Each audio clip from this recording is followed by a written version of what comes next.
Ndakura mu kijeye inshuti mugenzi nitwa Jean Le Florindo warugira abenshi munzi nka Allen the Real.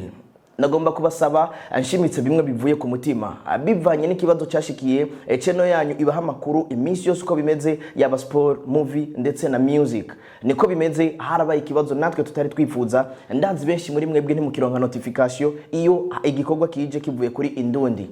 Bivanye n'ikibazo cahabaye twagomba kubasaba mugire desabone hama musubire mwiyabone gushasha kugakengeri cyamusubira mukore kugira ngo muze muraronka notification z'amakuru yose avugirwa hano. Turabibasabye tubinginze kugira ngo tubandanye tubana muri gwa rukundo nyene ntangere Imana ibahezagiye.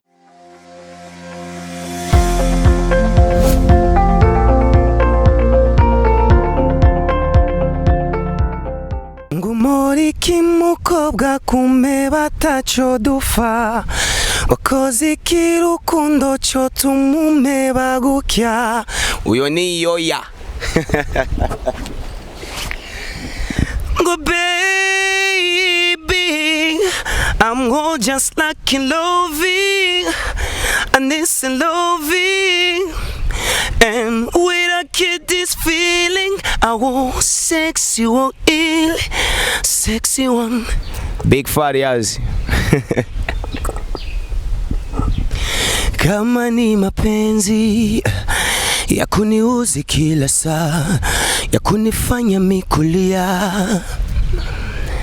na kama uridhiki ukumbona ujasema ili niwezi rikibisha kidumu kibido.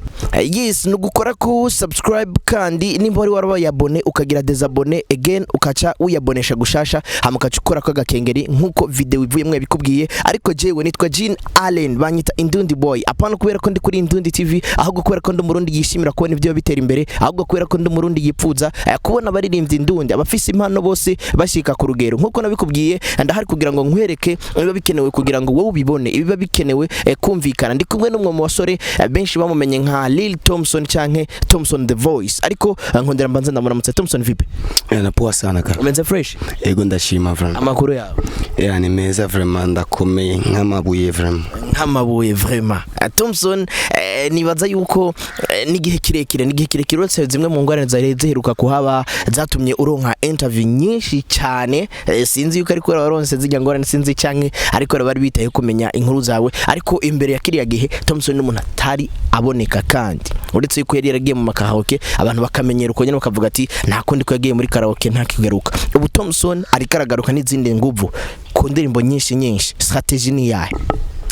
Mbo strategy ya mbere ndibaza ko ari gukora cyane, no gukora cyane niyo strategy mfise vraiment. Niyo gukora cyane nkora ibikorwa byanje nitange ku ma promotion na ma video ama audio menshi na ma collabo. No gukora cyane gusa. Thompson numwe mu bantu bakunze kuvuga ati wamutipa visijwe nk'ijya Fizo niyo ugiye kuraba ku caption menshi cyane niko bakunze kwandika. Wowe bwa uramaze kumva yuko buririmba nka Fizo canke wibaza yuko ari giki cyo bagituma bakwitiranya na Fizo mu kuririmba? Mbo sinibaza ko icyo kibazo no kivuga ko byinshi cyane.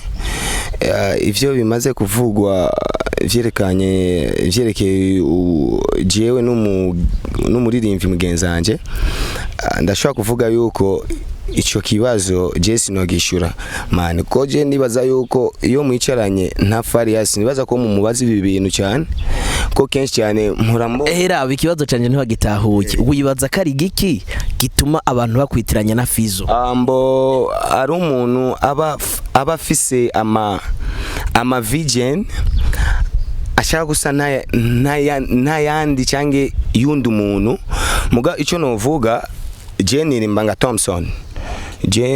Thompson gusa na Farias navyo ivyo ni kawaida kuko birahurirana ko biravye sindu wa mbere arana abandi bari nganye mu Burundi basa na ba Chris Brown bagasa na bande ni kawaida muga icyo novuga gusa jewe sindirimba nka Farias ahubwo ndirimba nka Thompson the Voice Killer. Why the Voice Killer?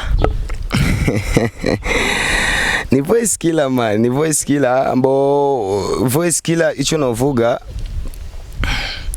bivana n'abantu banyitse zina rya voice killer mugabo byavanye n'ingene nkora n'ingene ndirimba cyane amatravail yanje n'itandukaniro ry'amajwi ndibaza ko benshi mu Burundi bafise amajwi ashaka gusa tukina turabiraba muga je ndi multi voice en fait je ndashobora kuririmba amajwi y'abaririmbyi bose uzi bonga mu Burundi nico gituma banyitse the voice killer. Turi ngaha kuna maneno mengi tuca tubahonja jako indirimbo zitatu zitandukanya amajwi turagira utuntu duto yahe yariyo yose tu mugashobora kuririmba y'umuririmbyi mbo mbira we ushaka ndirimbe wo mbwiye ntuza kuririmba y'umuririmbyi sura sikita kuna nitega kweli naba komedi ndashobora kuyavuga tunayimba kuko wambwiye ati mbwira umuririmbyi wari we wese wifuza wewe uwo wifuza umbwiye ngo urashobora kuririmba amajwi y'abaririmbyi bose bari ngaha turagenda kwa Emerson sibyo na rap urashobora mbo rap ndashobora mugabo Emerson sindamumva cyane. Okay, mbwira abaririmbyi batatu umaze kumviriza cyane cya tugenda nabo bo mu Burundi nta numwe twende yinje basi ririmba indirimbo yo hanze kuko y'abaririmbyi bo hanze nakubwira mvuga amazina benshi ntabonze nka Chris Brown Sava Wizkid Poa nabandi bagiye batandukanye we tunaenda tunango munajisikia tu ni sawa rega urabemeza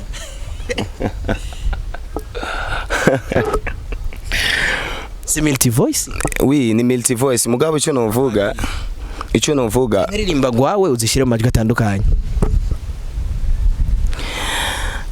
ngo ibitekerezo byanje warabitwaye you no kyama baby sinonga agatsiro ijoro n'umutaga nirigwa mwihoro ngo ndabe yuko baby no kwibagira iyo ni ya mbere uko wayumvise wumvise ndirimba imeze fresh kandi waririmbye ko akundi wayiririmba si one more night ahubwo icyo novuga gusa bo ivyo yindi voice yacu twicisha inyota turi twaguze utumega turiko turakuraba kweli trenda na yapidi twagena inspiration okay inspiration hello babe please ndagusaba inyumviriza hello babe ari kintu ushaka kukubwira nzokudiga baju baby I'm all just like in loving and this and loving and when I get this feeling I want sexy one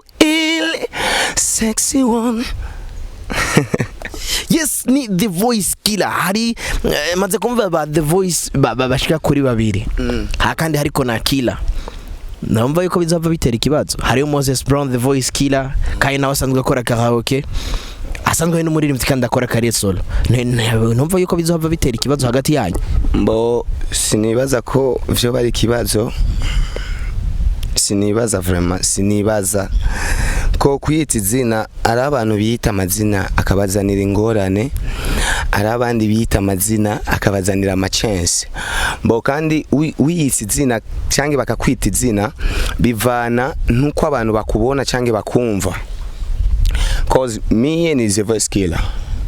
I'm the voice killer. Kuba ndi the voice killer si kuvuga ko nzi kuririmba cyane cyangwa ifise ijwi riruta n'andi majwi maze kumva suragize ijwi ryawe ndagizera cyane man kandi cyane gose kandi baza yuko abantu bose baririmba R&B nkunda kumviriza abantu bama gospel kenshi mviza gospel kandi ivyo byo kwita the voice killer bivana kwanza na karaoke ko muri karaoke ndirimba indirimbo ya Jackson nkaririmba yande z'abarundi z'abatanzania izindi nyinshi cyane koje ntise the voice killer nibisigura yuko ndi muri competition n'umuntu cyange shaka kuzimya izina ry'umuntu oya je iryo zina rya The Voice Killer ryatangiye muri 2018 2017 niyo natangiye kurivuga cyane nkoze concert yanje ya mbere. Abo bandi bita ba The Voice Killer ndibaza ko sont des copies n'abantu bakopya, kandi urazi gukopya nibisaba ko umuntu yokopya indirimbo yawe cyangwa ko ashobora gukopya n'izina. No, je kubwiwanje ni The Voice Killer, kandi sindi muri competition n'umuntu ndabishatse kuja muri competition. Ndazi ko mbo kwanza verite ya muziki, la musique ni competition. Ko yita The Voice Killer, muzomurondera nawe nyene mumubaze igituma yise The Voice Killer. Yes, ngo music ni competition, ariko ntari muri competition y'amazina, abo bandi baza kari copy. Ariko The Voice Killer Thompson ni ugerageje kuraba ni uri kuragaruka cyane mu muziki bitandukanye na kiriya gihe. Uno musaba ari ni benshi barabaye benshi. Mugabo hari amazina akiguma kuri power. Wiyumvira yuko ari giki kituma generation shash itaduga cyane kugira ngo ishike ku rugero rw'abo bandi? Mbo icyambere ntibaza ko nugukora cyane, generation shasha nikora cyane gose. Nikindi kintu nibajya badukuriye nibo batuma abandi bapeti bataronga inzira yo gushika. Mugabo uko nabivuze ko je sindi muri competition y'amazina, je ndi muri competition ya music.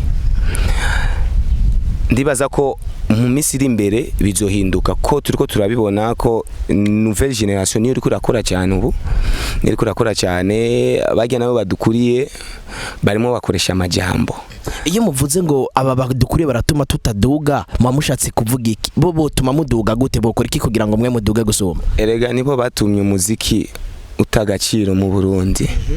Ubiravye bivanye na showbiz yabo, bivanye n'ingene bitwararika mu kazi kabo kamisi yose, bivanye nkine babayeho n'abantu, ko ubu urashobora gusaba umuntu sponsor agatangwa kubwira amazina, akakubaza amazina y'abandi baririmvyi, kandi si umuntu umwe gusaba amaze kumva kubaza ngo akambaza none ushaka ndagufashe, none bajya banaka bamaze kuronga iki mu muziki. Ucu bibona yuko ari bo bariko baratwononera. Nga mu Burundi ari abantu barabambere mu gukora ama CD ya ma DVD, nkona barabambere mu gukora ama clip ameze neza. Mugabo no munsi nta na kimwe bafise cyangwa bamaze kwimarira muri career solo yabo. Ubiravye baguma ahubwo gusa baguma binjirira abapetsi. Tugende turabiraba ari benshi cyane batangiye ku bararonsa ama concert ameze menshi cyane yo mu bihugu vyo hanze, ni benshi cyane. Mugabo biravye dusubiye inyuma kandi nibijya nyene baracari nganye mu Burundi. Ifo kwanza bajya bifokalize kwanza kuma turabe nka collabo yo hanze, ibintu vyo hanze bavugwe basi hanze, naho badokora collab baba poste basi mu yandi mapage y'imiziki yo hanze. Ico ni kintu cya mbere ko uravye nko mu Burundi vraiment umuziki uri kuraduga, mugabo abatuma umuziki utaduga neza vraiment nabadukuriye. Je sinzigo kandi sindimo ndavamira abantu ko maze kubona kenshi cyane mu ma interview ndimo ndakora, fisa ama interview menshi cyane kuri YouTube. Mugabo mu ma commentaire mbona abantu bantukao petit acha hivi, acha kujifahamu tu hatari au jafana. No, je sindu hatari, mugabo mu kazi kanje ndu hatari. Kandi simvuga ko ndimo ndabivuga nga je sininya umuntu, ahubwo ndabubaha gusa. Sininya umuntu, simbona umuririmbyi yonshira down vraiment duriye no kuri stage cyangwa iki niki. Mugabo je ndafise respect mu bantu, kandi respect ikomeye cyane. Bo nibaza ko nivyo byose kugira abandi badutuke cyangwa iki niki bivana na respect tuba umuntu akwereka respect agufitiye ucumufata uko wishakiye. Mugabo cyo novuga gusa umuziki wagarikiye kubajya badukuriye bajyanye badukuriye karaba umuntu abaye nk'imyaka ingahe ari muri Kenya na collab international afise unaona ni hatari sunura kama umuziki uracari nyuma ngo umuntu abaye imyaka myinshi muri Kenya ariko nta collab international afise. Kubgawe umuririmbyi aba muri Kenya umurundi ni Kidumu kuko undi yabayo ni Ashley nawe yarahagaritse umuziki. Collab ya Kidumu yari kuzohabifasha iki umuziki w'u Burundi? Bo sinibaza ko mvuze Kidumu gusa ni benshi. Anza karorero niwe muririmbyi akomeye aba muri Kenya. Mbo iyo collab yari gufasha u Burundi cyane. Ari nka uronse ukaje kujya kuba muri Kenya ukaronka power nk'iyo Kidumu afise muri Kenya. Nikiye kintu ibintu bitatu vya mbere wokora byotuma umuziki w'u Burundi utera imbere? Jo ubwa mbere sinibaza ko noronga power muri Kenya hamwe bishitse uryamye ukavyuka ati ndi mu kibanza Kidumu yigeze kubamo. Ikintu ibintu bitatu vya mbere wokora? Mbo ndibaza ko no kora cyane nkakora n'amakolabo akomeye cyane ngo turavye tubiravye ubu ko studio babikorera muri Kenya nyene. Muri Kenya ari umaze kubona Kidumu muri Coke Studio sinzi uraboneka kubera iki nukubera dakora cyange ko amaze kujayo ba Bruce Melody kandi arabana bavutse igya ejo uko tuvuga kubgawe nimba Bruce Melody ameze kujayo asumvye ibikorwa Kidumu. Bo ubiravye nka wewe nibaza ko twese dufise ama telefone twashobora kuraba turabe ku bivana na subscribe ya Bruce Melody views tusa tucha tubimenya ko sinovuga ko Bruce Melody ngo asumbije Kidumu oya no umwana mugabo umupeti arafise ibikorwa byinshi nawe nyene reka ndabe twandike Kidumu turabe Bruce Melody ugira tu Yes, ni the voice killer ni Thompson avuze ati Bruce Melody si kuvuga asumba Kidumu ari umwana ariko ibikorwa agiye YouTube kuraba ariko nawe cyadusimbira ko turabe mbega nimba umwana muto yashobora gusumba umuririmbyi witwa kakomeye mu gihugu cyawe uri kubishiramwe ingufu zingana gute kugira umuririmbyi wawe ahabwa agaciro kuko no munsi nimba tuvuga ati nakararirimba uno munsi impano ntizikivuga ahubwo havuga kwibrandinga nabyo bisigura iki mbega wewe uri gukora iki kugira ngo umuririmbyi wawe yumve kashigikiwe? Nivyo bindi mpora mvuga dukunda ivyo wacu tubikundisha bacu nitwashira imbere ivyo wacu nibaze ko bizoshika imbere. My name is Jean Allen. Wewe wasanze bimeze gute ngaho? Ndaraba aracyaraba byifashe gute? Reason why Kidumu ataraboneka muri Coke Studio aba muri Kenya. Don't forget yuko kuri Mseto bari bafise ikiganiro akeshi bakunda kwerekana indirimbo za Kidumu akacashira kidrapo rya Kenya. Mbega byifashe gute? Mbo ndibaza ko na Kidumu yarigeze kuvuga ko ari umukenya. Sure. Men narigeze kuvyumva ko yarigeze kubivuga ko ari umukenya sinzi yarigeze kuvuga ko ari umukenyane. Thompson hari bimwe mu bintu bikunze kuvuga uracyarondera ariko uraza kuduhinyesha ibyo wabonye. Hari bimwe bikunzwe kuvuga ati abaririmbyi bacu bakwiye kwicarana bakwiye kugira ngo bayage baze barayaga bavuga ati ibi nabiri abahane some ideas. Ariko ni gake tuzusanga abaririmbyi babiri batatu dufate nk'akarorero Lilo, Satbi, Fariaz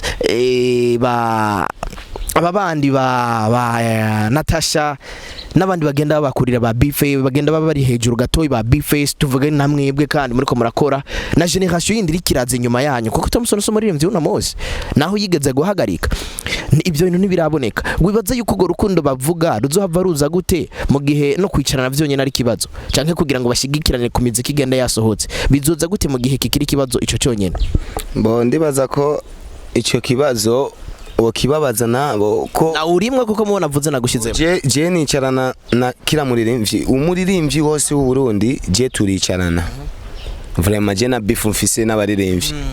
Thompson, iyo uduhagaze aho nyene, iyo bishitse ukayaga ku kibazo ca music n'abandi baririmbyi, nibaze yuko abatabangaririmwo iyo muvuye muri private mukaca muza mu vya music, ibintu bitatu bomukunda gushigikira ko mu vyo tumuzi gutera imbere nubwo butarabiyaga nabo baririmbyi, ikintu ca mbere ubona ati gikwiye gukorwa no musika umuziki w'urundi kugira umuziki utera imbere, wibaza ko cyo bari giki? No gushigikirana cyane gose, kuko turafise systeme ya hypocrisie mu Burundi.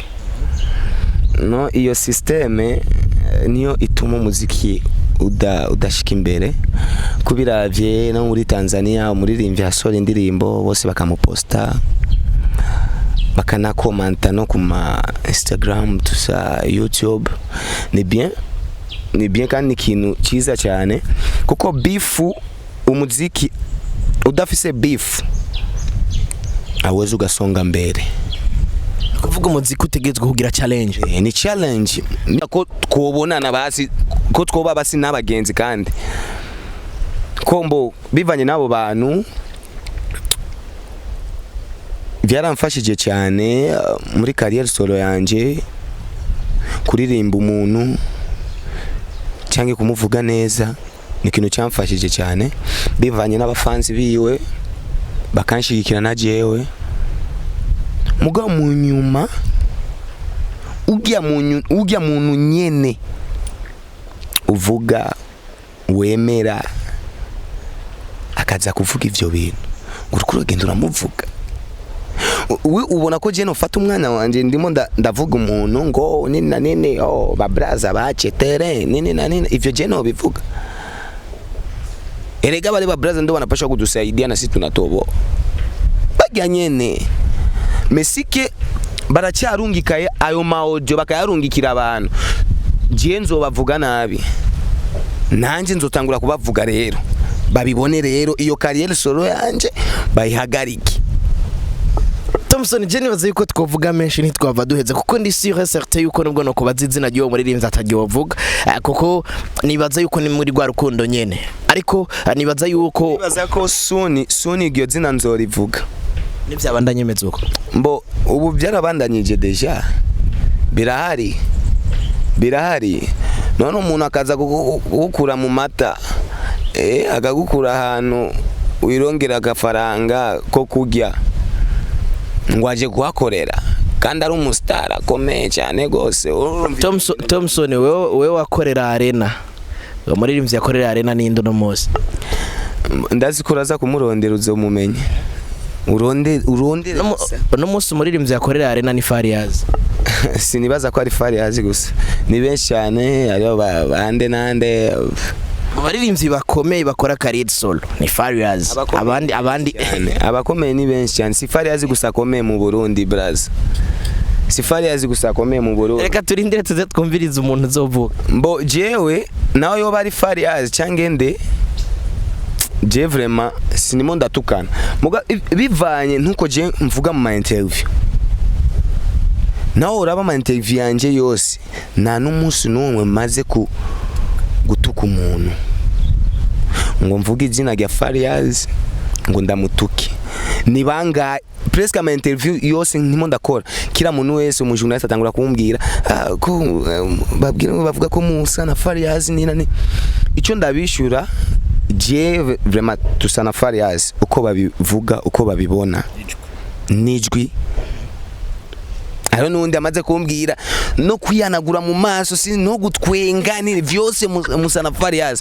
Muga icyo novuga kimwe gusa, je Fizo vraiment je ndamwemera, kandi ndamwemera cyane, amaze gukora byinshi muri game ya music, amaze gukora byinshi cyane. Si kuvuga ko adakwi mbo tuteguza kumubaha vraiment, me ico kintu reka genda kivuge. Urabona ya audio kurungikira umuntu audio ni esprit imeze nabi cyane. Nimero yanje uyifise washaka kuntelefona, alo petit vipi uko fresh, ana dogo niko na shida yako, nikoza kwigora nkagusanga uri mu cyubahiro kabimbwira Petit ni hivi na hivi vraiment nini hapa sikupenda sikufanya nini. Mugabo iga system ya hypocrisy bakoresha mugahura agagutwengera munyuma akacharungika audio. Iyo system vraiment siyo. Iyo system siyo vraiment. Mugabo bivanye n'abaririmbyi bo mu Burundi vraiment je nabaye inspire n'abaririmbyi benshi cyane. Uwa mbere yari Araflo vraiment yari umuririmbyi nkunda cyane. Nuko nabikubwiye ndashaka kuririmba ijwi ry'abaririmbi bose uzi mu Burundi. Mere kuri Araflo sinzi Satbi, Fariaz, Kidumu, Indenande benshi cyane. Nuko gusa sinari muri mood cyane. Mugabe cyo novuga bagume badushirikira apana kuzana amajambo bakarungika amajwi ku bantu ngo nini na nini biga n'ibintu iryo terabwoba baze bararireka. Erege yo ni esprit ya fo none ubu nkaronga ingorane ivi tuko tuangamye nikipata tatizo kwa size nuzi ko uyo muntu azofatwa birumvikana ukavuga gweri muri yo audio ngo uwo mupetsi mimi natani mwambie ache byo bitu kaka mimi vraiment petit mtu mimi ndaza nikamfanyia hata kibaya na career solo yake kashimama iyo jambo yarane ubwoba cyane gose man. Mwibi biye tugezemwo dunia inafika mbali kaka. Dunia inafika mbali sana. Thompson Jenny baza yuko twava turangiza ntitwoheza ariko kandi niko byifashe nimba tugeze mu bihe nk'ivyo nibaza yuko akatariko kanya ko kugira ngo duterane amajambo canke tuvuga ibinabiriya nibaza yuko arakanya ko kugira ngo dushigikiranire akanya ko kugira ngo dufatane mu nda hypocrisy monde ya hypocrisy tukayivamwo. Nibaza yuko ari cyo cyotuma umuziki wacu utera imbere 2-5-7 twese tukumva ko turi bene mugabo umwe turi bene ntare turi bene mwezi turi bene mwambutsa maze tugakundisha ibyacu abacu nabo bakabikundisha abandi. Thompson nikushukuru kwa muda wako kanizere yuko muri kino gihe bikorwa bigiye kuba byinshi kuko matsimisi ndiko ndabona ni muziki yabiri kiraza ariko kandi dukora na video mtama. Na mimi nakushukuru sana tena imisi iri imbere bivanye nizi ngorane zingwara imvura nayo urabona yatari urabona ko nikiyaga caduze nga bene wacu bo muri Kongo ibuvira nyene nayo urabona bari mu ngorane mu Gatumba nani hatari sana. Mugabo icyo novuga gusa mu minsi iri imbere ari indirimbo shasha ngiye gusohora na video imeze neza twakoranye na Andilere Baby Banko bo ni byinshi cyane tugiye gukora mugabo ni mwibagire gusa kuyikingira izi ngwara nyatare zumwe tukaraba nikindi kintu mugume mudushigikira nibagire kuraba channel yanje ya YouTube ngaho gashira ko subscribe yawe kagira share like comment c'est bien. Merci beaucoup. Yes, acha nikushukuru mimi kwa muda wako wote ariko nkuko Erika bivuga tubandanye dukundana nimba umuziki udagira challenge nta namwe opfushitse ahubwo tubikuremwe inzigo tubishiremo umutima w'urukundo n'ubuntu. Nibaza yuko ari Indundi TV hari kugira ngo ikuzanire ibinabiriya. Nibaza yuko washoye kuraba uko bimeze. Lina yavuze ati dukundane tushigikiranire abaririmbyi si batatu gusa ni benshi natwe baduhakanya batuvuze. Thompson nawe nyene wabyumvise dushigikirane bajye bakuru bashigikire twegwe batoyi natwe tububahe ariko kandi challenges zigume zihari ariko mu rukundo mu bugwaneza. Reka ndagushimira ndagusigire Thompson araza kuguha kamwe canke tubiri kugira ngo unagirisha akajye kugira usimbire kuri channel yiwe ugurabe n'ibikorwa byiwe byinshi. Blaise Marcelin big up sana. Ngumori kimukobwa kume batacho dufa bakoze kirukundo cyo tumume bagukya uyo ni yoya. Go baby, I'm all just like in loving, and this in loving, and with a get this feeling. I want sexy one, ill, sexy one. Big Fariaz.